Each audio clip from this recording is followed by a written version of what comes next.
திமுக எம்எல்ஏவின் மகன் மற்றும் மருமகளின் சித்திரவதையால் பாதிக்கப்பட்ட உளுந்தூர்பேட்டை மாணவிக்கு அதிமுக சார்பில் 2 லட்சம் ரூபாய் நிவாரணமாக வழங்கப்பட்டது. விடியா திமுக எம்எல்ஏ கருணாநிதி மகன் ஆண்டோ மதிவாணன் மற்றும் அவரது மனைவி மார்லினோ ஆகிய இருவரும் கள்ளக்குறிச்சி மாவட்டம் உளுந்தூர்பேட்டை அடுத்த திருநருங்குன்றம் கிராமத்தைச் சேர்ந்த மாணவியை வீட்டு வேலை பணிப்பெண்ணாக வைத்திருந்ததுடன் சித்திரவதை செய்திருக்கின்றனர். இதனால் பாதிக்கப்பட்ட மாணவிக்கு கழக பொதுச் செயலாளர் எடப்பாடி கே பழனிசாமி ஆணையின்படி கள்ளக்குறிச்சி அதிமுக மாவட்ட கழக செயலாளர் குமரகுரு பாதிக்கப்பட்ட மாணவியின் குடும்பத்திற்கு அதிமுக சார்பில் சுமார் 2 லட்சம் ரூபாய் நிவாரணத் தொகையை வழங்கினார்.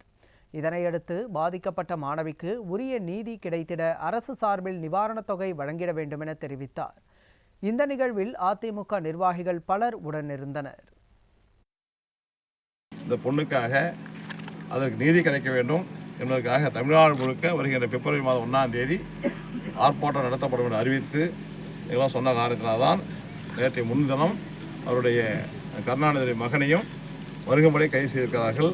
அதன் பிறகு கைது செய்தோடு செய்தான் அதன் பிறகு அந்த பாப்பாவுக்கு நிவாரணம் கொடுக்கணும்.